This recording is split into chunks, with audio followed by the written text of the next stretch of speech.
Weekend nights, the city roars. Tune in loud, turn up some more. Cincinnati show, it's time to play. Sports with strawberry ice today.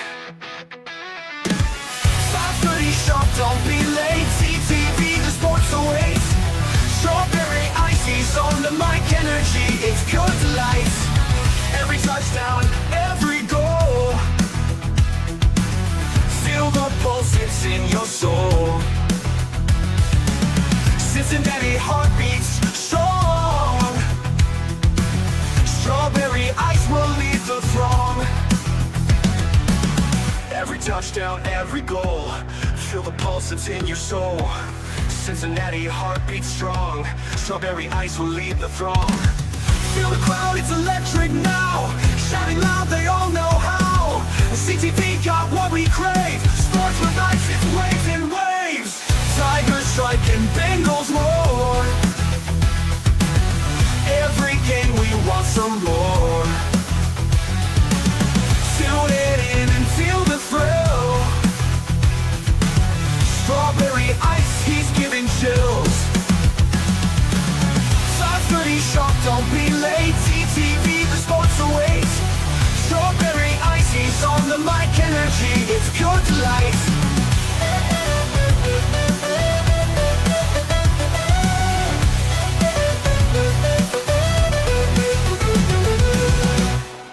Hey guys, what's going on? Welcome to the show.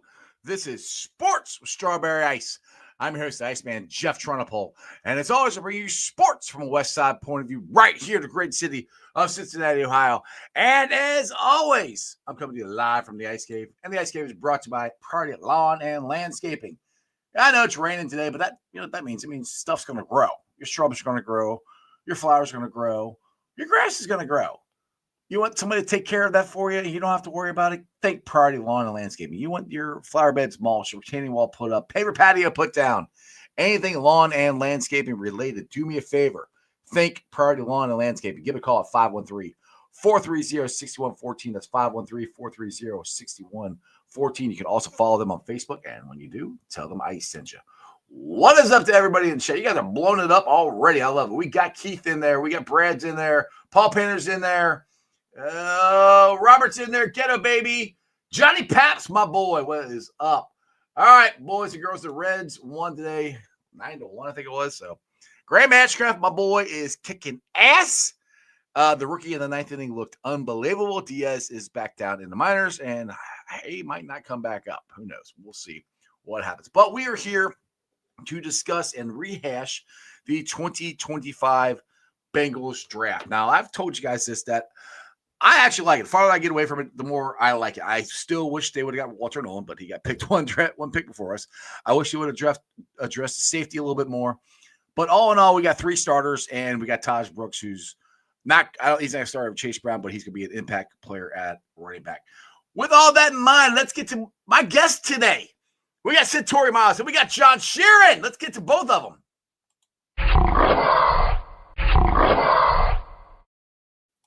What's up, boys? How we doing? Good. Long time no see. I'm excited, enjoying this rainy day.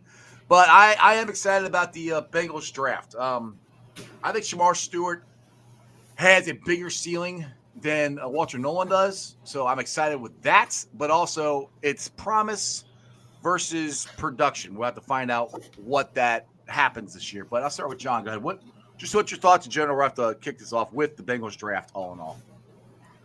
Nothing like the draft, to be quite honest with you, because it's not a game, but there's more attention and emotions with it, more than like most games, I would feel like.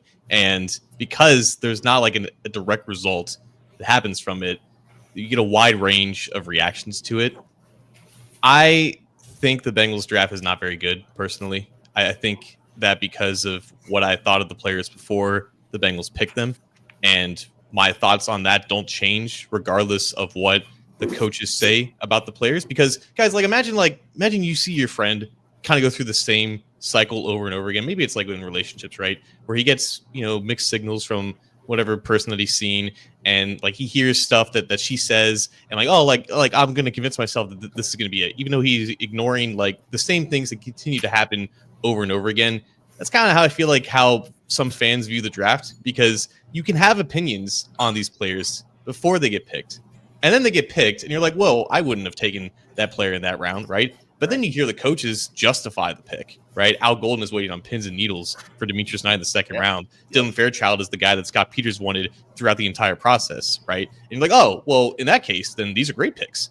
And I feel like that's a flawed process, but I feel like that's what a lot of people fall into. So I think that those two picks in particular have the potential to come back and bite them. I think with Shamar Stewart, there's not as much upside in terms of like him reaching a certain floor as there is with the ceiling that he has, which makes it an incredibly risky pick. I thought on day 3, they did a really good job of drafting 3 guys that I think are going to have really solid roles throughout the roster who could potentially grow into something more. So I think day 3 salvaged it a lot, but I still look at those first 3 picks, and I think that was far too much risk on the Bengals' part, regardless of what they thought about those players compared to what the consensus did. So it's an incredibly risky start to the draft, and that's why I think for the most part, the consensus has it ranked pretty low. Centaury, what do you got? Well, I'm not going to pretend to know everything about all of these players because I just don't. What I'll say is they put themselves in a position to where they had to draft for need, which it's very rare that you get to a draft and don't have needs. But ideally, you want to have as many things shored up as possible. You want to go into the draft where you can really kind of swing big at times and not have to worry about feeling like you're having to take a risk or being pigeonholed and have Billy Price situations and have the oh shit moment of Frank Ragnow just went before us. What do we do? Pivot quick. Walter Nolan. So they unfortunately put themselves in a position to where they did have to shore up a lot of holes in the roster during the draft. Taking that into consideration, the guys that they took felt very Bengali of them. I've kind of seen the same song and dance from him in the past before. There are guys that I liked through the process that they ended up taking, like Dylan Fairchild. I would have liked, especially if Walter Nolan was their guy, to see a little bit more urgency. I know that they didn't necessarily have the capital to move up, but moving up one spot isn't something that's drastically terrible to try and do. And I know this sounds like a cop-out, but only time will tell. It felt like a very safe draft. It didn't seem like they drafted anybody that's going to be franchise-changing kind of talent. I'm seeing the opinion from, Charlie Goldschmidt that the idea is maybe for Shamar Stewart to possibly replace Trey Hendrickson in a couple of years. I don't necessarily think Shamar's that type of guy. I don't think they profile as the same type of edge player, which means now we're banking on some other guys on the roster, and we're going to have to address this position again. There's a lot of hesitation with this draft class. I think that there's definitely different directions they could have gone to be more productive. I don't love taking a 24, 25-year-old linebacker in the second round. It's kind of like a C- to a C for me. I don't love it. I don't despise it. They definitely could have done a lot worse, but they definitely could have done a lot better. Does that make sense? No, I don't disagree though, because like you said, they put themselves in this hole where they had to draft for needs. I do think they drafted Demetrius Knight a little early. We know Dale had him more of a early second, late first. But with that being said, I agree with him. I don't know if he would have been there 81. And again, I'll go with John saying, they explained why, and I buy into it when they explain to it, man. And that's just me, but it makes sense of what he's saying. And with Shamar Stewart and Demetrius Knight, neither one of them you have to come off the field when they change how schemes on it, which is good. And Demetrius Knight can actually cover tight ends out of the backfield. So I like those. Yes, it could be better, but it could have been a lot worse, guys. I mean, that's where I'm at. It's like they put so much pressure on this draft that they had to get need, and damn near every position's got to be needed. And I think all these guys are going to contribute. The one thing I would say about this with the offensive line, with Rivers and Fairchild, Rivers be able to play multiple positions and Cody Ford be able to play multiple positions. To me, this makes this offensive line room deeper than it's, I think, in my personal opinion, ever been since Jackpot Joey's been there. We actually have depth, and we have guys that can play multiple positions. Now, people are going to get mad at me. You can get mad at me all you want. I told you guys from the get-go that Cody Ford's probably going to start. That's just the way it looked when they signed him. I still think he's going to start. I think it's going to be him and Dylan Fairchild. I could be wrong. I think it's all going to be up for competition. But I'm not ecstatic about it, but I'm okay with it. I mean, he played pretty good last year. But to me, that's a bigger thing than last year. Because last year, I was really worried about the depth on the offensive line, which we didn't really have it. Now, Cody Ford, I was not sold on him last year, played really well and times they needed him. But behind him, they didn't have a whole lot. And as you guys know, we went to the AFC Championship game in Kansas City. We didn't have, our offensive line got hurt, and we didn't have great backups. I'm not saying these guys are great. I'm just saying the offensive line room is more deep than it was. The linebacker room is more deep than it was. Shamar Stewart, like I said, I don't know. I'm hoping that he hits the ceiling. I mean, when they drafted Myles Murphy, I thought he was going to be the replacement for Trey, and that hasn't happened. But that could go fall back on Al Golden for not developing these guys, or excuse me, Lou Anarumo for not developing these guys. But that's what falls on Al Golden to develop these guys, and that's where I'm worried that the Bengals are putting so much eggs in his basket to develop these guys that Lou couldn't do. I hope we see that big of an improvement. I just think it's a big ask to have all these guys who we think are be good. They should have been good. They're first round picks. We haven't got the full potential. You go ahead and do it. Get to that out of them. So that's my concerns about as far as the defense go. Is Al Golden getting? I'm not saying he can't do it. It's just a lot to ask of him out of his first year as defensive coordinator to get the most out of these guys that Lou couldn't get. Does that make sense? What I'm saying?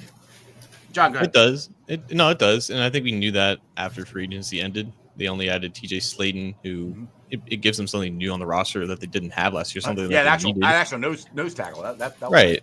Other than that, they didn't add to the pass rush. And you could argue that they have more questions than answer there, even with Shamar Stewart, because he couldn't really rush the passer at Texas A&M. I don't want to I don't want to crap on the kid too much, but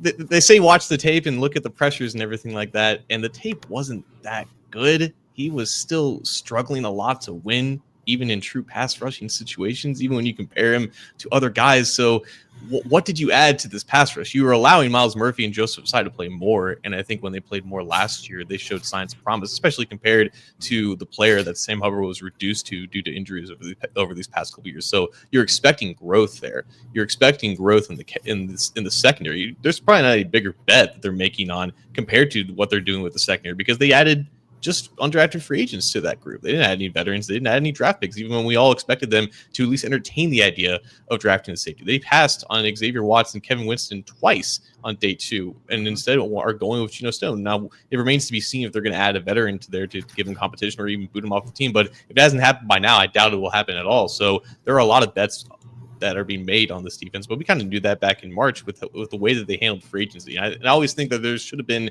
a middle ground there where you don't have to completely overhaul it with veterans, because you can only do that for so much, right? It proved to be unsustainable after 2021 and 2022 when they spent so much on the defense, and then they had to compensate or complement it with draft picks. Now you have to see what those draft picks can return to, but it seems like there's almost too much pressure on there, and the only pieces that you added in the draft are, again, a very raw and inexperienced defensive lineman and 2 linebackers, a position group that you weren't expecting that much additional investment in.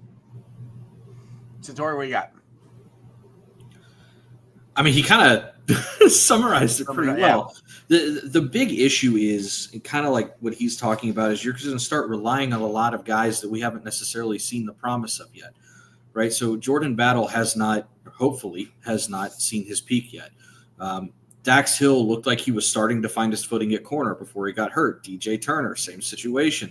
Myles Murphy looked like he maybe was starting to figure some things out. Not quite there yet. Ossai, we've been waiting a few years to watch him really pop off. The last 4 or 5 games, which I hold with a bit of an asterisk because you weren't playing the best, played a little bit better. So you've got 5 or 6 guys that are going to be out there starting that you need to rely on in order to really hold this thing together that we don't really know where they're at as a ball player. We don't have much more clarity on some of these guys in years 2 and year 3 than we had coming out as rookies.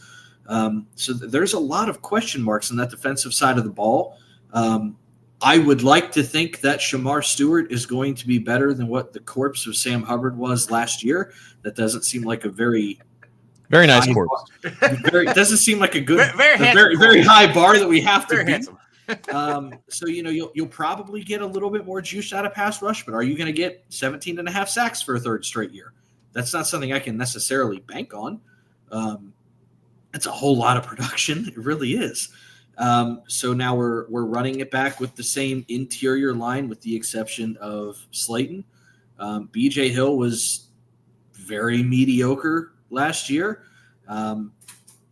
We would hope that Slayton is better than Rankins, who wasn't available. And now you've got year 2 of guys that didn't quite play great last year. So now we move on to linebacker. How much longer and how much more does Logan Wilson have in the tank? And now we have a bunch of rookies. And now you're back up to DBs again, who we haven't seen enough of. And quite frankly, the one that we were counting on last year got benched halfway through the year. You're putting a lot of pressure on Al Golden to get the most out of these guys. And, yeah, the athletic profile's there. The traits are there. But if they're running what's supposed to be a similar scheme but with more blitzing,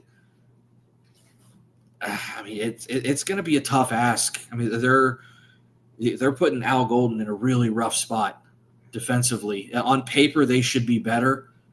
Again, very, very low bar to beat.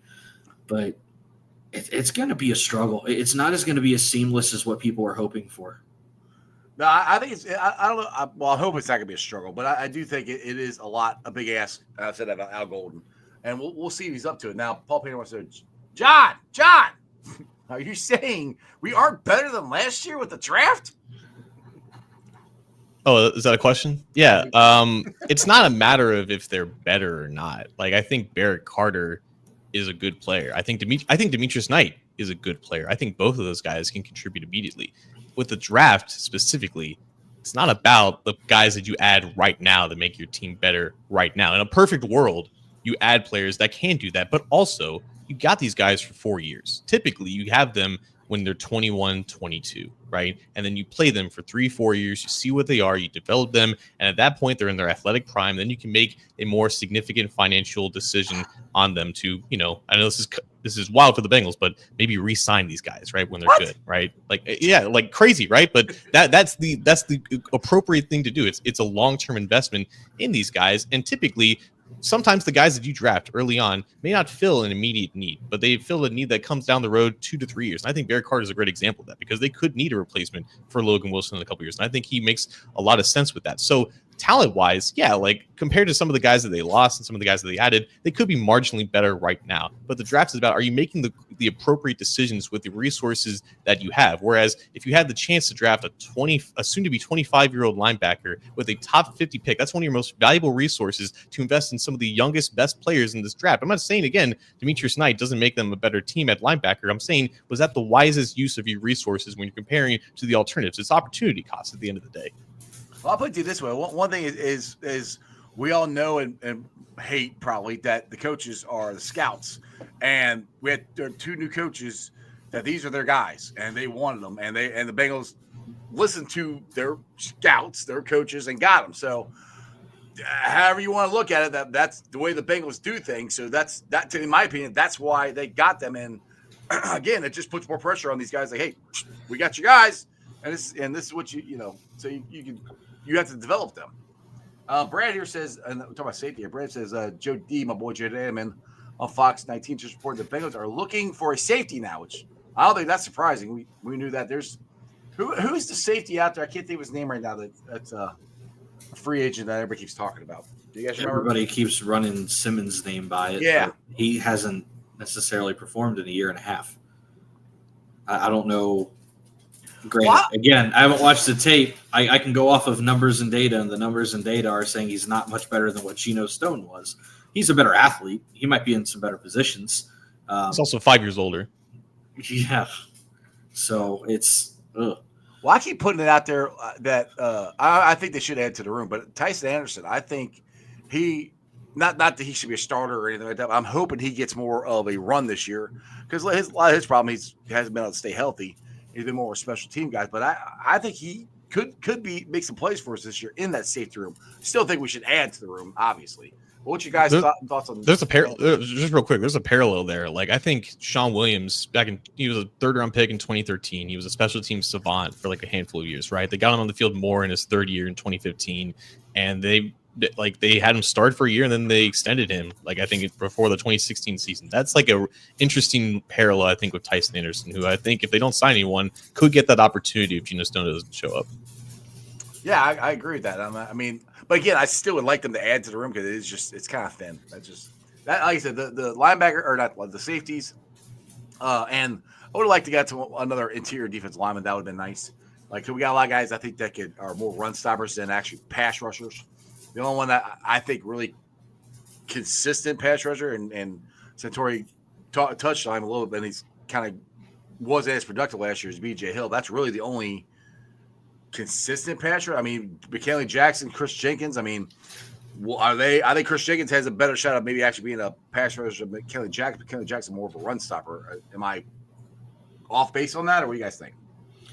I mean, Jackson's profile looks like he should be more of a run stopper. There's a little bit more pass rush juice there than what I think some people anticipate. He's a little bit quicker. The thing that killed Jackson was his tape was so wildly inconsistent. There were times where he looked about as dominant as any interior lineman, and then there were times where he looked absolutely clueless. Pair that with the fact that, I believe he started on the pup last year, if I'm not mistaken. Yes. He had a little bit of a slow start. He got some footing in there, but the defense was in such shambles that when you've got guys out there that are trying to figure out how to play football and you don't necessarily have the support around you to truly develop and get to where you need to be, it's harder. I think there might be something there. I mean, he was a decent pick. I believe he was a 4th-round pick. He might be able to offer you some juice. A guy like Howard Cross might be able to offer you a little bit of a juice. There's nobody in that room that, every 3rd down you're looking at that line if you're a quarterback straight across from your center going, oh, shit. Everybody's kind of like we should be fine. And then on the flip side for the Bengals, you're like, well, if they blitz or maybe there's a stunt, we might be able to get through. You don't have the confidence that any one of those guys in the interior is just going to walk a center back. And that's the best pressure in my eyes. When I coached defense for a short while, I used to always say, if I could pick a spot to have pressure, it's right up the freaking A gap because the quarterback's going to see it and feel it immediately. And a lot of times it draws the eyes away. They don't have that right now. They might with some of these guys, maybe they develop, but at the moment they don't. And when a quarterback's able to step up and climb a pocket, that's when you have problems. All right, Keith had brought it up here. What do you guys think of he said the best picks are UDFAs, Love McLaughlin and Cross. What's your guys' thoughts on just our UDFAs we got? I mean, I think Centaury kind of hit it with Howard Cross, like more of an undersized guy at 6'1", 285, but he takes a lot of pride in kind of holding his own in the run game. And both of these guys, I think, were able to be signed after the draft because of the injuries that they suffered. Cross suffered a high ankle sprain in his last year at Notre Dame, so he didn't end, I think, in that college playoff run as strong as he wanted to. But I think you go back a year ago, he was projected to be probably like a mid-round pick. At that point, he was like a 5-year player at Notre Dame, and 2023 was probably his best year on tape and in the box scores. So I think if they were to sign any an interior pass rusher after the draft, he was one of the guys that should have been kind of circled. Eric Gregory also has a lot of claim in that regard as well. So we're going to have to see how he manages in camp. I didn't know a lot about McLaughlin, to be honest with you. And I think that's because he suffered his torn Achilles right before the college football playoff. But a guy who played at Bama before he got to Ohio State, and then just like Billy Price a couple years ago, won the Remington Award for being the best center in the college football at Ohio State. So I don't know a lot about him, but I would imagine that he probably gets cleared around July, which is when Eric All got cleared last year, and maybe that won't be enough time for him to make a statement to make the team. But for 2026 and on, maybe that's a decent investment. Yeah, I would be lying if I said I knew who McLaughlin was when we signed him. I'm not a draft expert. I don't have a draft guide like Dale Altman does. Where is Barry Dale? does. I said Dale link. Dale, he's commenting in the channel, so I said But, link. So from check what I can tell with McLaughlin, and again, limited film time, more sifting through data than anything. If he wouldn't have got hurt and finished out the year, he would have been drafted, which makes you feel good about a UDFA, knowing that he's more of a what could have been situation. I don't know how much he's going to contribute this year, but let's say you find a diamond in the rough. It makes that decision with Ted Karras in a year and a half a lot easier. So that's, if you're going to swing on one, that's probably a good one to take a swing at. Yeah, I was gonna put it up here. Somebody had it. Arrow. Keith brought up. They got Tez Johnson out of Oregon, 145 pounds. So they signed the heaviest and lightest player. I think he means He's talking about the Bucks. Tampa. Yeah, because Tampa got Watson. Okay. I thought you meant us. I'm like, I don't remember that name. So no, I don't. It was a Florida defensive lineman who weighs, I think, 462 pounds. That they that guy. So they're on both ends of the spectrum. Big meatball. Yeah, when we were at the Project Game Day draft party at the Fulling Warehouse, Matty Myers was, Ice, we got to get that big son of a bitch out of Florida. I'm like, what, the big 400-pounder? Yeah, you can't move him. I'm like, I know, because he's 400 fucking pounds. I'm like, no, we need pass rush. We got to be able to stop the run, Ice. Like, I know, but that guy was not one that I was wanting to. That's analytics, though. The heaviest players are the toughest to move, right? That's true. That's true. I mean, I remember Big Daddy Wilkinson and Sam Adams. I mean, that was they were what they were back in the day. So, but just all in all here, do you think they like somebody said in the chat? We don't have to have an A+ defense if we have enough bodies here. And one thing that Al Golden said is with Samar Stewart and Griffin, or I always call him Griffin, Demetrius Knight, you don't have to come out of. You don't have to change personnel to change your scheme, is what he like. You can keep them on their all downs. Does that make a difference? Because it seemed like last year we had to change more personnel out. Go ahead, Centaury. I mean, yes and no. It's easier to disguise things if you're not having to constantly run guys in and out there. I mean, I can remember growing up going to Bengal games, and every time Dennis Rowland came in, 74 is eligible, well, you pretty much knew what the hell was going to happen. So it offers some flexibility, yes. The downside is if the guy's out there constantly in a division where you've got Lamar Jackson and you really, really need guys that can go sideline to sideline, they better be freaking conditioned because, having substitutions keeps you fresh. And, it's kind of a double-edged sword. Do I have guys out there that I can play multiple sets with, disguise some things, get a little creative? Yes. Do I want the same 9 to 10 traditional guys out there for 65, 70 snaps? No. I really need a core of about 15 or 16 guys that can carry the load. And a lot of that is reasons why you have 10 defensive linemen between tackles and pass rushers, especially linebackers, man. I mean, this is not a 3-down linebacker league anymore. It's barely a 2 linebacker league anymore for 3 downs. A lot of times you got safeties and sub packages. If you can find a guy that can stay out there for 65, 70 plays, great. But I still want my sub packages. I still want, dime sets, nickel sets, quarter sets, whatever need be. It's negligible to think that you could just run the same 10, 11 guys out there more often than not and run what you need to run. Maybe I'm just thinking on extremes on that, but it gets problematic if it's, fourth quarter's out there and I got 10 guys at the goal line that have been out there for 70 plays already.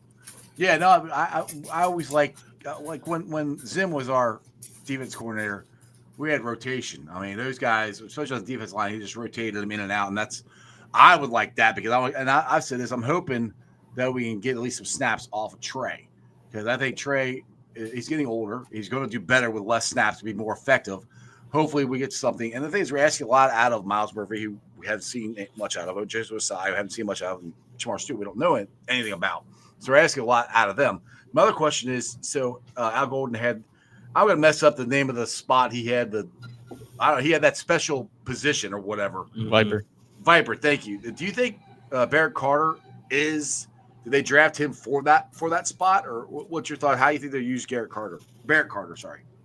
He described Carter as, in his own words, a stack linebacker, which is just you're the Mike, you're off ball, you're behind the defensive tackles, and you're reading your A gaps and whatnot. He described Demetrius Knight as someone who can play both off ball as like an outside linebacker and like a true 34 outside linebacker on the edge, which is what they'd had Jermaine Pratt do from time to time. I don't remember if they did it much when Al Golden was here in 20 and 21. I think that was more of towards the later parts of Lou's tenure, but I could see Knight potentially, a handful of times a game at most, maybe being an off ball on some of these pressure packages. And the pressure packages will need to be deployed, by the way, because again, like, you don't have a reliable pass rushing defensive tackle right now. You're going to need to just slide aside, maybe Murphy, especially Stewart inside on your obvious passing downs. That's where the majority of the rotation is going to be. And like Centaury said, that's where it always really is, up in the defensive line. You're going to have your cornerbacks and safeties play the most of the game, and you're going to have, some linebackers changing in and out. And I think that's how Carter can get on the field oftentimes, maybe in some of these sub packages, but it's really going to be that defensive line that takes on a rotation, and they're going to need to just win by committee at this point. Now, one thing I've heard, I've switched to the other side of the ball, and I talked to Trags about this yesterday. Burton, who we all would love to see him get his act together. So for what I've been hearing, and Trags confirmed it, that he is in the building. He is working hard, and from what I've heard, he's heard the same thing. He hasn't confirmed it yet, but he heard that his parents are up here with him. If Burton can get his head together with this offense, we can score 40 points a game. With that being said, if that happens, and we got to get up to a good start and everything, this defense does not have to be, a top flight defense, which you keep saying over and over and over again. It's got to be a middle of the road defense. In your guys' opinion, with the guys that they drafted, have they improved the defense enough? If the offense stacks on top of what they did last year and does even better than or the same that they did last year, did they improve this defense enough to make a playoff run, the potential Super Bowl run? I'm going to go ahead and start and say that the offense was only putting up the numbers it put up last year because they were constantly having to win shootouts. You don't want to see those same numbers again.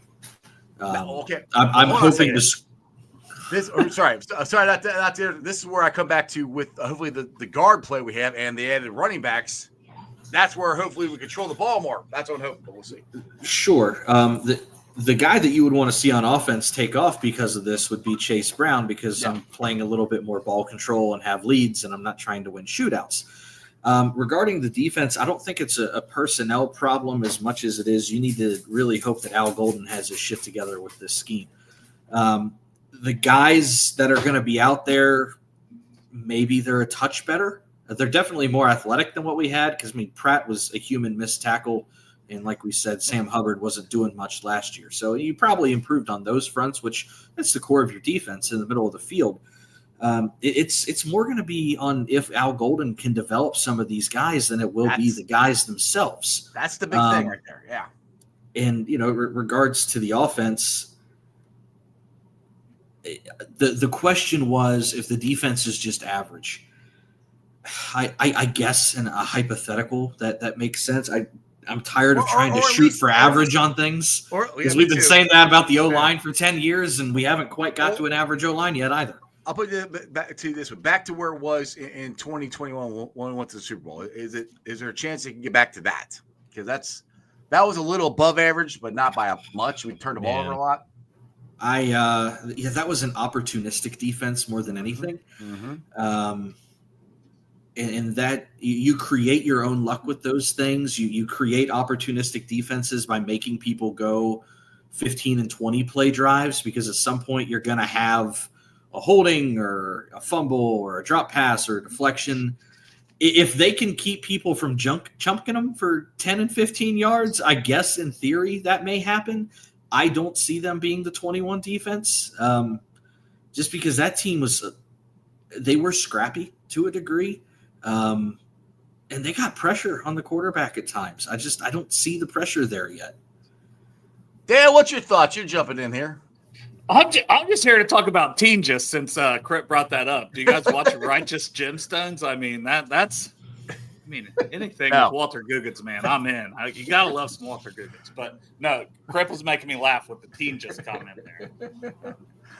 No, I don't even know what you were talking about because Crip Crip ruined it all. John, I'll swing to you then, John. Go ahead. My God, man, 2021, like you had so many guys in their just physical prime, like playing the perfect positions for them. That was peak Mike Hilton. That was peak Von Bell. Like Centaury was talking about, like you had an actual presence inside with Larry O and peak BJ Hill rushing the passer from it. That was peak Sam Hubbard. Like you had all Jesse guys. Bates.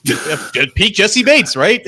Once he wasn't really concerned about his contract, like you had all guys firing on all cylinders and able to run that scheme. It's just not as much certainty right now. You're just banking on all these guys entering possibly their primes under a new scheme and everything. But I want to kind of push back on the sentiment of getting to average because that's dependent on what the rest of the league is. And all these other teams, the 31 other teams, have the chance to upgrade their defense as well. And I think when you compare what the Bengals did defensively in the offseason compared to all these other teams that are looking to get better, I don't know if you can say the Bengals did enough. Like it's a lot of investment in their own players, which needs to happen to a certain extent. But I don't know if you improve the pass rush to where it needs to be, and I don't know if you have all the answers in the secondary. And those are the two most important parts of the defense outside of who's running the damn thing. So it's too much of an unknown to say that they're going to be in a range where it can keep the offense in games, like especially compared to what other teams have done.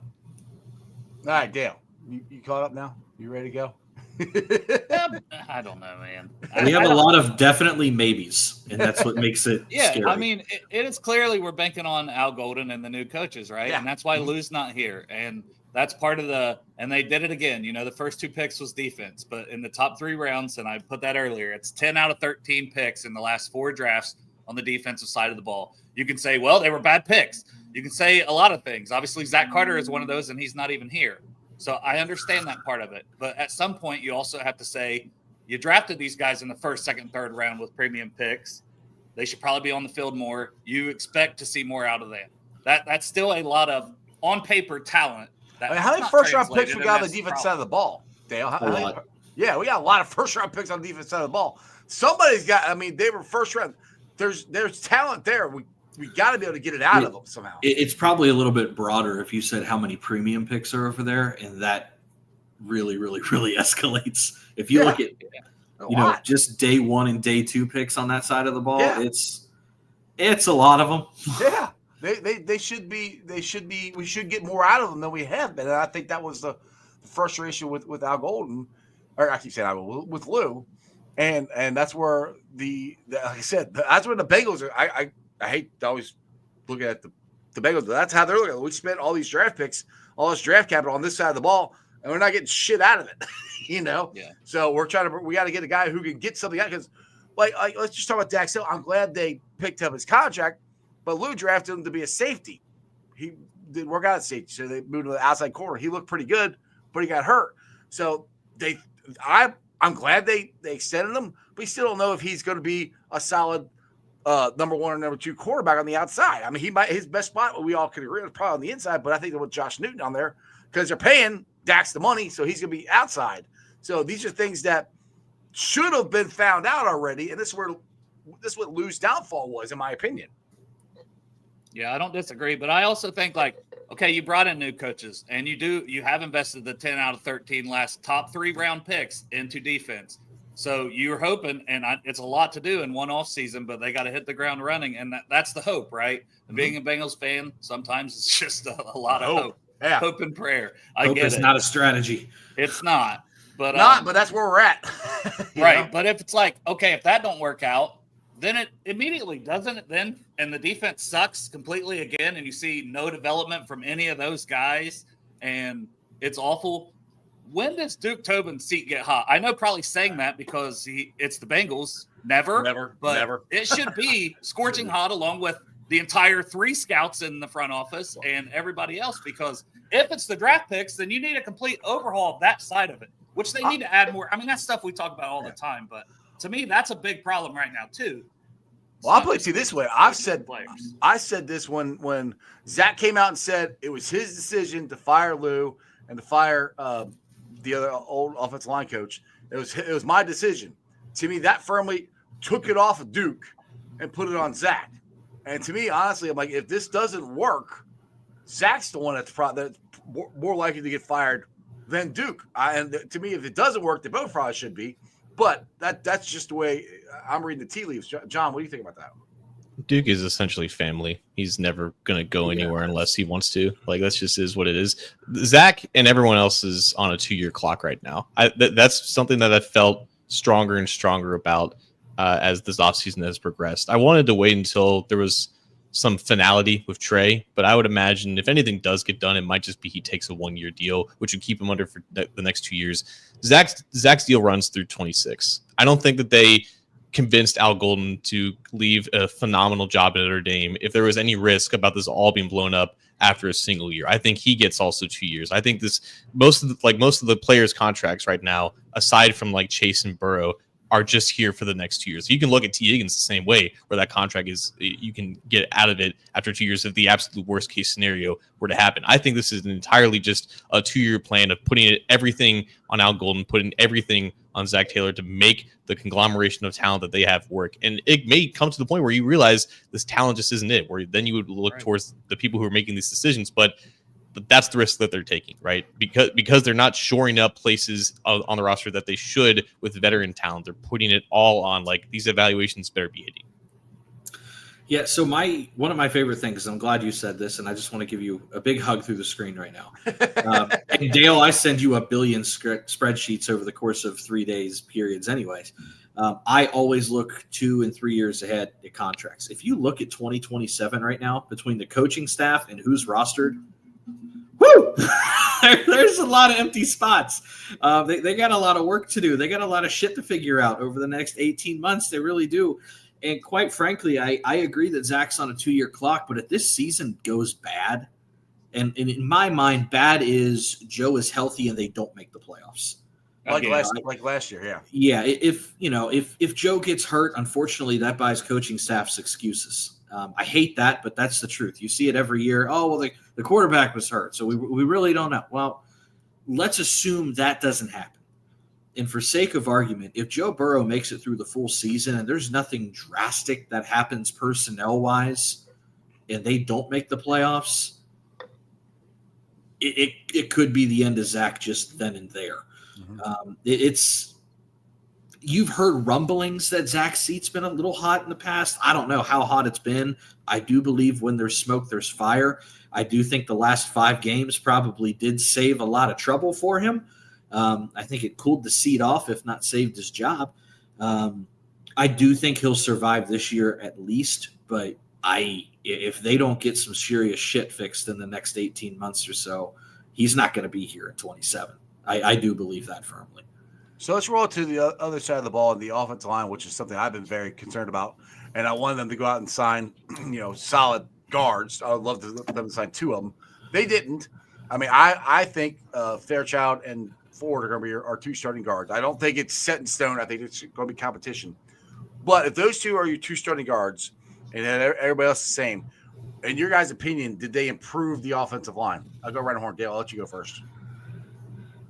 It's $1 million question. No idea. Honestly, and you want to say, like, it's hard to be worse at the guard spots because they were awful last year, Kappa and Volson. But you say that, and then somehow they're worse, right? Like, we've said that about the defense. And, DJ, and different people that you just think you can snap your fingers and they're replaced. So I don't know, but there's at least hope, because I do think that Rivers has at least 4 position versatility, that he can play guard and play tackle on both sides. And, I mean, Fairchild, as they said, it's not our thoughts, it's what they've said. He's going to have every opportunity to win that starting job. And he's a young guy, right, that's still getting better. So there's a chance. And maybe he'll have some rough games. Will they stick with him having a Lucas Patrick or Cody Ford? However it shakes out to who's not starting and who is. When they've got a veteran there, how quickly would they pull the hook on the young guy too? Which is one reason that I think it could still end up being, as of right now, Patrick and Ford at both the spots to start. Because if they don't feel like he's fully ready, they're not going to put him out there and have to pull him. They may say, we'll give you some weeks and then you work your way in. Right. So it's such a tough thing to just answer. We hope it is, right? We hope it is, I'm just going to say hope for every single question. I'll keep my answer short and sweet because John looks like he's in pain. For this question. And I kind of want to hear what he's got to say.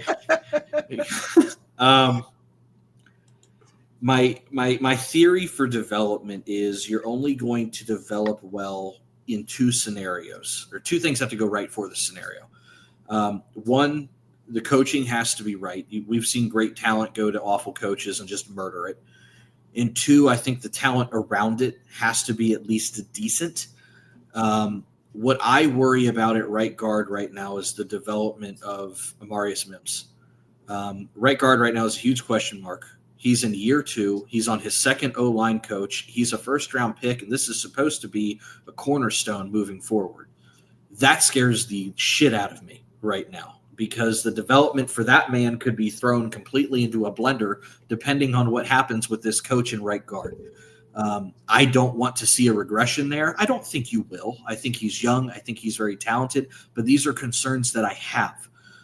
Ted Karras is a year older. Orlando Brown, in his prime, still a year older, and now I have a question mark at left guard.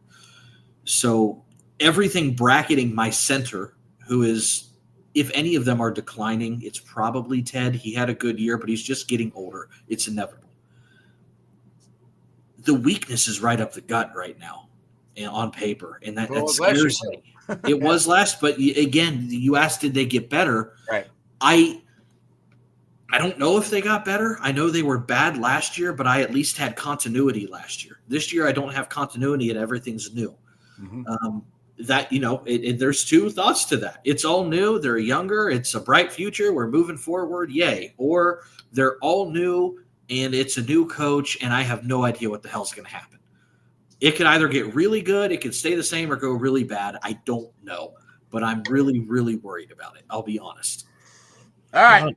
Not only do you not have continuity, and this is something that I didn't even expect them to do. You have 2 battles at guard. Normally it's just 1. You have 2. Yeah. You have multiple guys rotating to bookend Ted Karras, and also next to your tackles throughout August. Like, there's not going to be any sense of clear-cut communication with this group until like October. But by the time that happens, when you have what you would hope to be 2 guys that you're comfortable with starting week 1, that's already bad enough. If they don't have like a surefire free agent that comes in, like a Scherf or Reisner, whoever it is, like if that doesn't happen and you just go out and have these 6-7 guys compete for these 2 spots, I have no idea how that's going to turn out. I have no idea if the results are even going to be good, but I do push back on, well, no one expected Alex Cappa to be as bad as he was last year. This time last year, you looked at Alex Cappa and like, that's a decent starter. You're comfortable with that. You're expecting Volson to continue improving. Neither thing happened, right? To assume that it can't get worse than last year because you have guys that played at a certain level or the guys that were drafted at a certain point in the draft, I think is unfounded. And to be clear, I like Dylan Fairchild's potential. I think he's young enough. I think he's got a good base of core strength and movement ability. I think he's a good athlete. I think pairing him with Scott Peters is a really good pairing. I can see that pick definitely working out 2-3 years down the line. This year, I have no idea. I don't know if he's going to be any better than what the rookie version of Cordell Volson was, just because he was significantly younger than Volson was as a rookie, and you don't know where he is development-wise to be able to start day one. So if that is your most comfortable option at left guard, and at right guard, it's Cody Ford, who could be worse than he was last year. Just because he played at a certain level last year for a handful of games doesn't mean he's capable of continuing that for 17 games as a starter. And then the other alternative is Lucas Patrick or Jackson Kirkland. There is just no sense of comfort right now, which is why it looks like I'm being constipated right now. Well, all that's about Jackson Kirkland too. Trags brought this up that that he thinks the Bengals really like Kirkland. So I mean, they could hold Kirkland at a higher level than we do. Good, Centaury. Every freaking year, I hear of an offensive lineman that this group just loves and they, watch out for. Oh, this year it's Kirkland. Last year I heard the same thing about Dennis Cochran. Does anybody remember what it was like when Cochran came in for like the 2 games he was in? It wasn't good. Horrible. Wasn't good. Just because this group likes somebody doesn't really mean anything to me, quite frankly. I heard that Deontay Smith was going to be the future one of our offensive linemen if he could just get it together. He was winning that guard battle as a rookie. He was. Like August. It was crazy. Yeah, and then it fell apart. But I'm tired of hearing that stuff. Every year there seems to be 2 or 3 guys that get hyped up as, well, this is going to be one of those sleeper guys. And quite frankly, they never play. And when they do, it's awful. I liked Jackson Kirkland as a late round guy, UDFA coming out of college. I really did. No, if that's your backup plan, quite frankly, because that's what he is. He's your depth piece right now. If that's the backup plan, holy shit, that's a problem. Cody Ford, if that's your starting plan, holy shit, that's a problem. Lucas Patrick, Dale, I expressed my thoughts when we heard that he might be coming in. Oh my God, I was not thrilled. I like him as a depth piece. I've got like 6 guys out there that I like as depth pieces, but your depth is only as good as your starters. Your starters is only good as your depth. And we have no starters. It's not great right now. I'm with you, Robert. Everything is fine. I'm getting depressed too. Damn it. Go ahead, Dale. What do you got? I don't have. I mean, I started talking off. I mean, we just don't know with the guards, right? And that's Yeah. I always go back to, and that's why, like, the draft. I don't even hate it because, like, the picks, whatever, they at least have a plan for these picks. Like them, hate them, love them, whatever. But the problem was free agency. Like, if this season goes to shit, I'm going to look back at free agency. Another year where you thought they should have pushed the chips in, done more, got creative with contract structure so they could have added more pieces.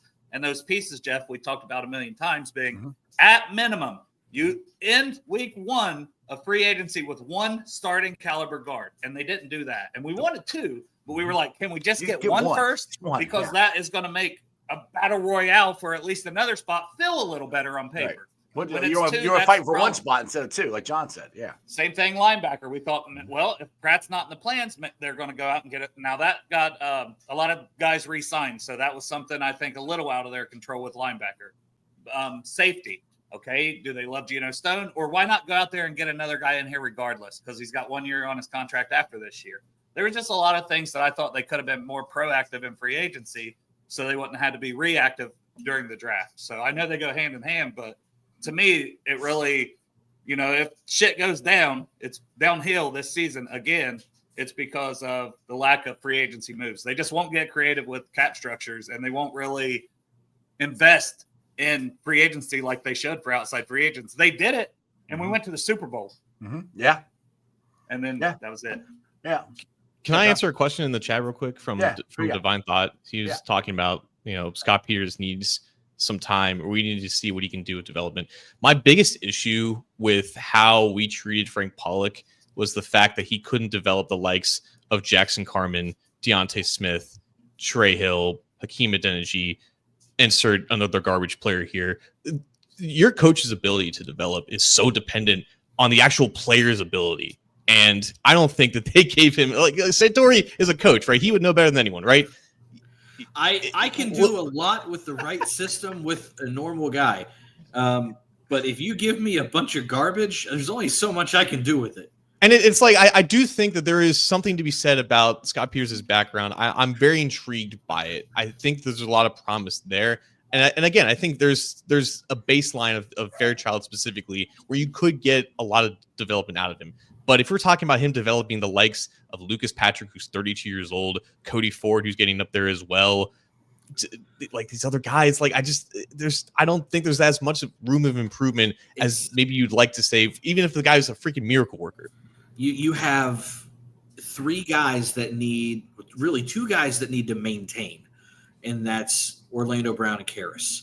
You need development out of Fairchild and Mims, and then you need to hope that there's some magic at right guard. That's putting a lot on the coach. Guys like Karras and Orlando Brown, they're veteran enough. I'm not going to say coaching can't help them, because it can.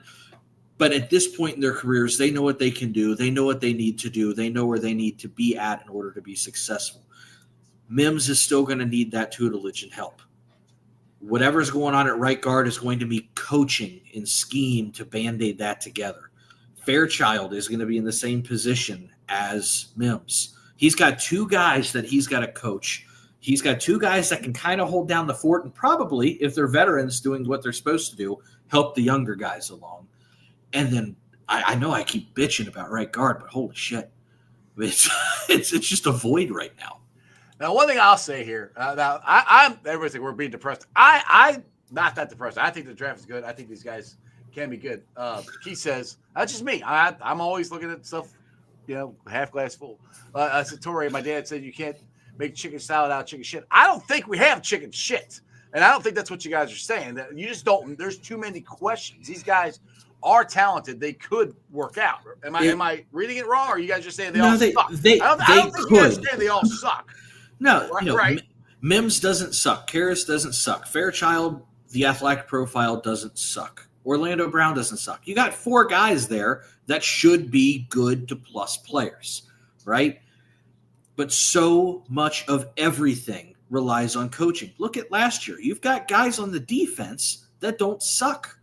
But the wrong coach in the wrong spot, Terrell Austin, it doesn't matter who you've got out there sometimes if you're a bad coach. But if you're a great coach, it doesn't matter who you've got out there. Things have to mesh, right? You can only do so much with what you've got, but the coach has to be competent and the players have to be willing to be able to be coached and molded to where they need to be. It's both ends of the spectrum here. Unfortunately, I've got a bunch of guys who I don't know what I got and a coach who I don't know what I've got. Right. So I got a bunch of right. Right. That's what I'm saying. Is we have a lot of stuff that we don't know the answers to, and we won't find out until training camp. That's what we're saying. It all could work out fine. We have no idea. There's just too many ifs in this. Is what you guys more questions than we'd like to have at this point. Yes. That's what we're saying. Is we would have liked, like I said, I don't think there's me and Dale talked about this on the draft show. I don't think they're signing Reisner. I don't think they're signing Scherf with them drafting 2 guards. I think that's gone. I think they're going with what they got. I mean, you can look at what they did on the defense side. They might sign a safety. That's it. They're going to go with the guys they got. They're putting all their eggs on the coaches and all these number 1 picks and these high premium picks they got on the defense side of the ball that they don't think got developed.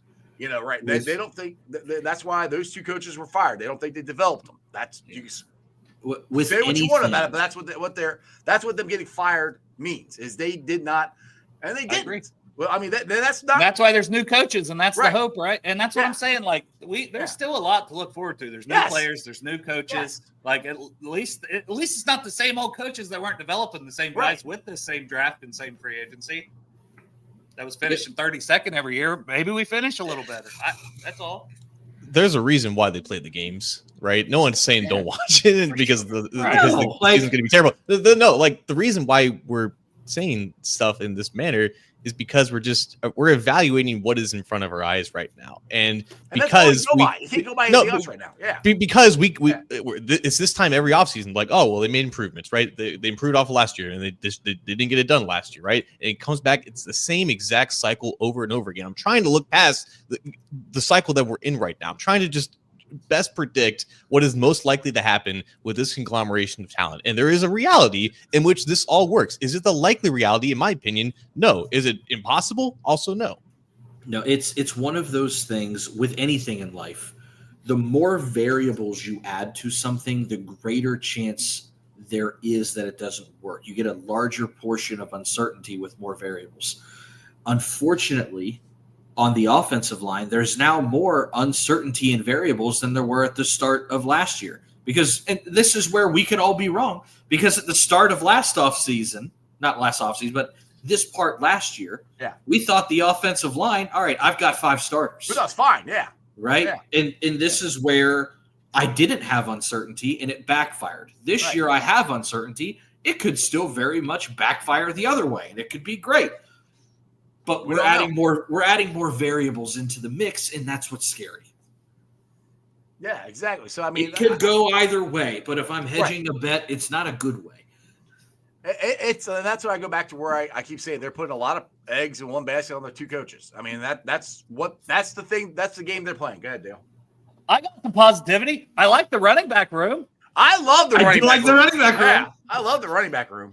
I mean, and like I said before, earlier in the show, I think they have more depth on the offensive line in general than they've had the entire time Joe Burrow's been here. So that part, and that's what me and Dale, I know we talked about this last year, that we were both concerned about the offensive line depth last year, and it came to fruition. We didn't have it.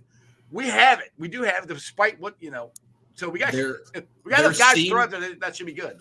Guys can play multiple positions. There seem to be more viable bodies at more spots. Yes. I will give them that. Yes.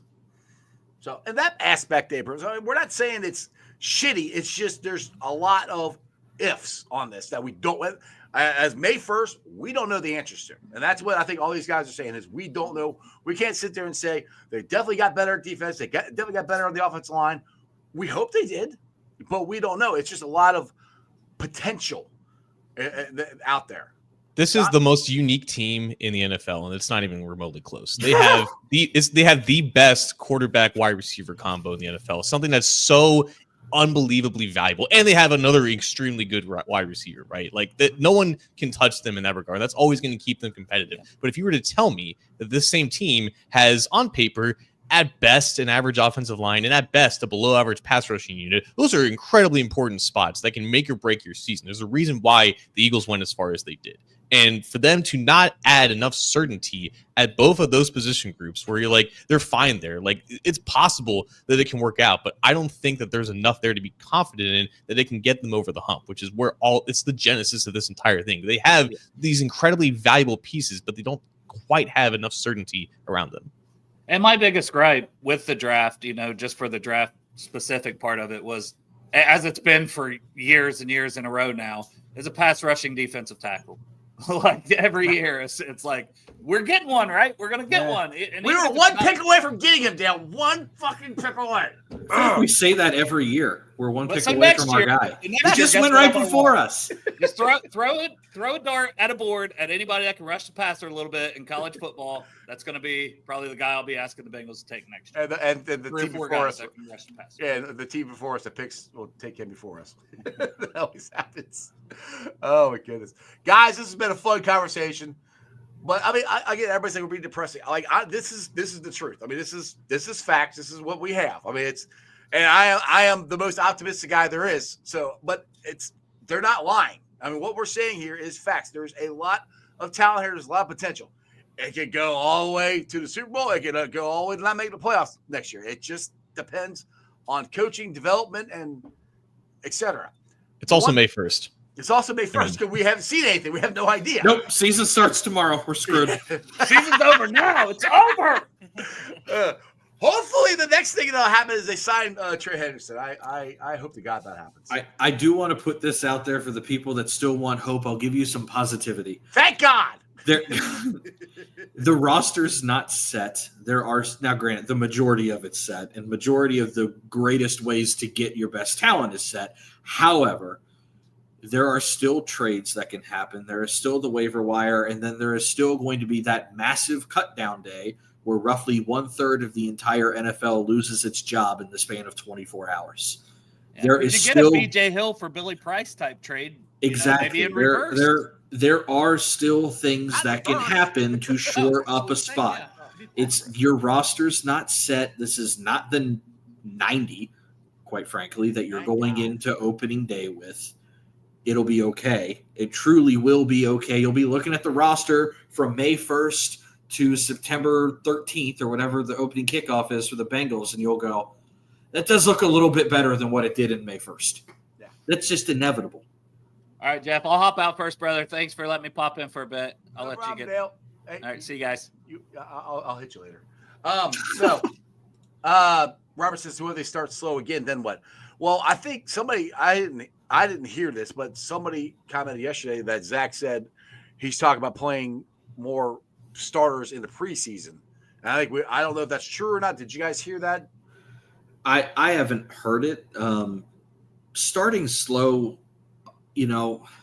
starters in the preseason does make a difference to a degree. A lot of it has to do with revisiting how you shape your entire offseason.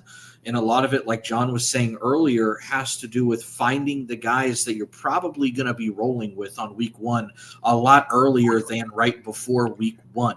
If we're getting into September and we still don't know who our first two guards are, that's shooting yourself in the foot to a degree. I'm not saying you need to pick your two right now because it's May 1st, but the main five that you have, or at least four of them, should be getting majority of the reps from the beginning of August, if not late July. They need 5 to 6 weeks together to really gel. When we talk about the Bengals' slow starts, oh, man, it seems like they get it together around week 4 or 5 every year. Well, that's how long it takes to get your shit together. There's a reason there was 4 preseason games before. Okay, that's not like we're just pulling a number out of our ass. It takes roughly a month for everything to really get in sync, to get into football shape, to get your communication down, to see how teams are going to play you, adjust to adjustments. If you're still throwing shit against the wall coming the 1st of September, you're not going to be ready till October. And that's part of the problem. You got to get the guys that you know are going to be your guys ready earlier. It's not just, do we play these 4 linemen in preseason? It's, I need to know who these guys are earlier. It's identifying your guys probably 3 to 4 weeks earlier than they normally do. Yeah, I think that you have these guys compete in the first part of training camp, and then the starting 5 that you have preseason week 1, that's like a test run. And if they do well, obviously it's not a great ideal testing ground, but it's all that you have, right? Mm-hmm. If they at least check the box after week 1, go with them, right? Spend the remainder of August just developing the cohesion and continuity with them. Because again, if you just name 2 starters a week before week 1, that offensive line is not going to be ready until like October. Yeah, and we've seen that. I mean, I'll just go back to when we signed our Ted Karras and Kappa. It wasn't that we knew they were going to start, but they didn't play them together that much, and that took a little while for that offensive line to get going. And that's the thing too, is play them in this offseason, so in the preseason, so they can get the communication together. That's, to me, is imperative, especially for the offensive line. I'll say this. Probably 80 to 85% of all of that communication and all of your prep work is going to happen before preseason week 1. You'll make adjustments based on what people are showing you. Live bullets are always different. But in terms of your assignments, if you can't look out there and know that you're in, we used to call it, Navy or Army for our pass sets, depending on if it was a deeper drop, sprint out, whatever, right? I'm not going to get too far into the weeds there. But if you can't know what your assignment is and look at a 3-tech and know that, okay, he's in a 3 and not a 4-eye right now, or, I'm supposed to be getting up to the second level on, a duo block or in an ISO situation. If you don't know those things before you're getting into week 1, it doesn't matter. Like all of that stuff, that should be probably burnt into these guys' skulls by mid-July. Your communication starts that early. Now, practicing together, working together, gelling together, yeah, that's going to happen over time. But the communication stuff, man, that's got to happen a lot earlier. That's just scheme and understanding your responsibility. Communication for an offensive lineman is saying your wide receiver doesn't know what route he's supposed to run. He needs to know his fucking routes. That would help. That's usually the thing that would help. John, you got any last final thoughts for I end this thing?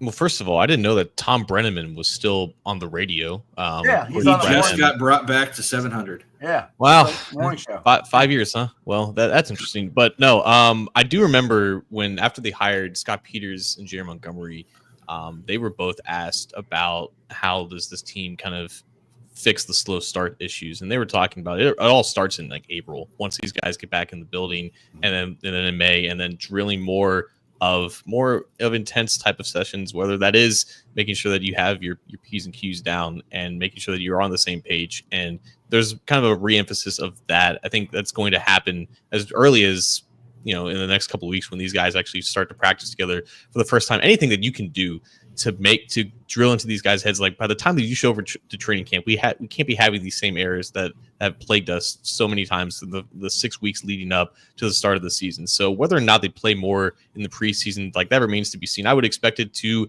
be increased in terms of snaps and everything like that, but I think starting now, like there is a revitalization of making sure that we need to be aggressive and we need to be on the same page now instead of just waiting this out until July and August. Yeah, exactly. Centaury, you got any final thoughts? No, I've yelled enough. All right. Well, to be fair, tell people where they can follow you guys before I let you guys go. Go ahead, Centaury. On my Twitter account that's not banned for telling someone to walk into traffic over cake. That was a thing. Someone told me pie was better than cake. I said, go walk into traffic, and they banned me. So my current active account is at Cincy_Suave2. So make sure you put the 2 in there, or you're going to follow a banned account. Gotcha. And then you got the your own podcast. You got you and your Bengal dad do. Yeah, Rally Around the Natty, still going strong. We're somehow 4 years into this. Don't know how we got this far. It's just my dad and I doing what we did here, just complaining, more or less. I haven't seen a championship yet, so we're going to keep doing that until it happens. It's happening this year, Centaury. I got a feeling. All right, appreciate you, brother. Yep.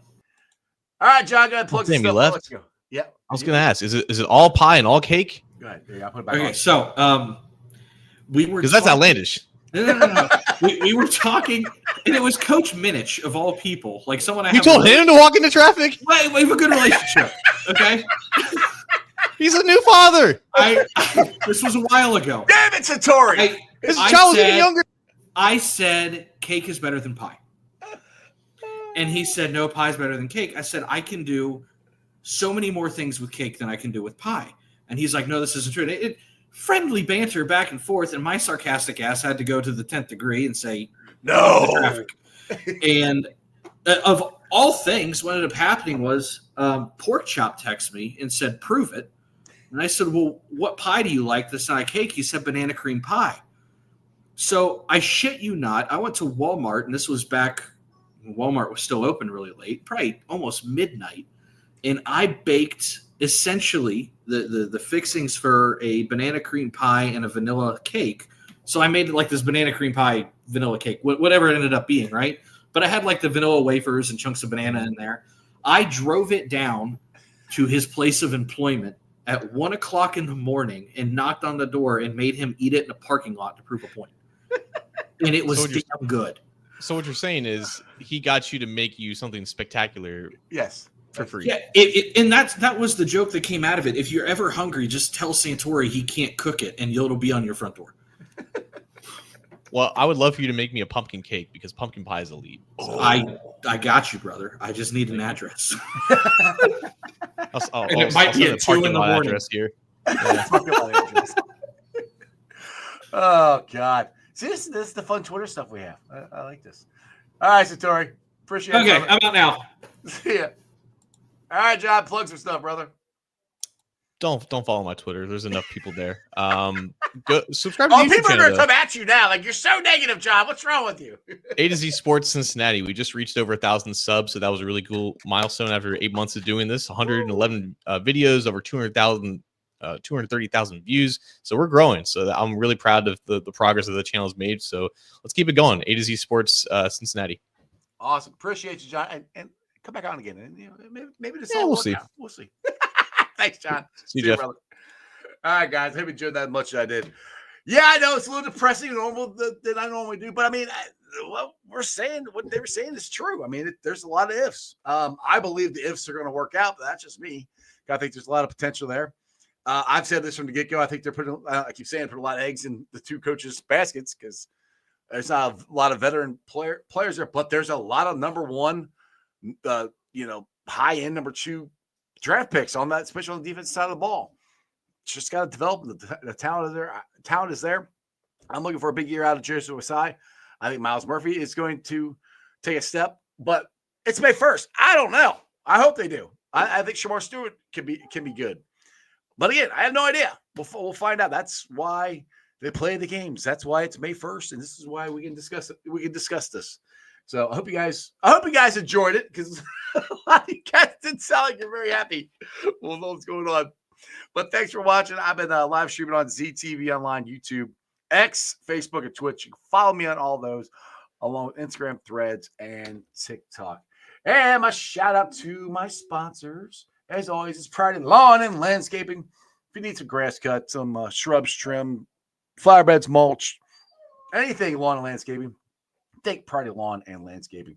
Give me a call at 513-430-6114. That's 513-430-6114. You can also follow them on Facebook. And when you do, tell them ICE sent you. Also, shout out to T Properties, quality housing for quality people. Check out the website at www.tpropertiesllc.com for all your rental property management needs and your rental needs. And, of course, Marr Windows and Door and more. I highly recommend them. I got them in my house. You should get them in yours. You need new windows? Call Matty Myers up. Check them out at MyersCincinnati.com. For all your windows and door needs, you can actually get Matty to show up with the Jackpot Joe mobile. It's epic. I call him just for that. but also get some windows and doors. Again, Marr, windows, doors, and more. We got the Jack by Joey Golf Day coming up this month. I cannot wait. It is sold out. It's going to be so much fun. I've had people reach out like, how do I get tickets? You can't get tickets. They're sold out. But you guys can show up. I would suggest showing up after the round of golf is done. You guys can show up and you can bid on lots of Bengal memorabilia and stuff there. We had a ton of stuff last year. Remember, all this money goes to the Joe Burrow Foundation. So even if you're not golfing, come show up, drink a beer, have some fun with us, bid on some stuff, meet some Bengal current and former Bengal players. Pat Manjo's is supposed to be there. Corey Dillon's going to be there. Because Jackson's supposed to be there. Jay Kirkpatrick's going to be there. Lots of Bengals going to be there. It's going to be a lot of fun. I cannot wait. 3rd annual one. So shout out to Maddie for doing the Jackpot Joey stuff. Other than that, you guys have a wonderful day. And always remember, no matter what we said today, Who Dey for life. We're going to the Super Bowl. I'm putting it out there. We're going to the Super Bowl. All this is going to work. That's just sports, baby. See ya! Weekday nights, the city roars. Tune in loud, turn up some more. Cincinnati show, it's time to play. Sports with strawberry ice today. 5:30 sharp, don't be late. CTV, the sports awaits. Strawberry icy's on the mic, energy, it's good delight. Every touchdown, every goal. Feel the pulse, it's in your soul. Cincinnati heartbeats strong. Strawberry ice will lead the throng. Every touchdown, every goal. Feel the pulse, it's in your soul. Cincinnati heartbeats strong. Strawberry ice will lead the throng. Feel the crowd, it's electric now. Shouting loud, they all know how. The CTV got what we crave. Sports with ice, it's waves and waves. Tigers strike and Bengals roar. Every game we want some more. Tune in and feel the thrill. Strawberry ice, he's giving chills. 5:30 sharp, don't be late. CTV, the sports awaits. Strawberry ice, he's on the mic, energy, it's good delight.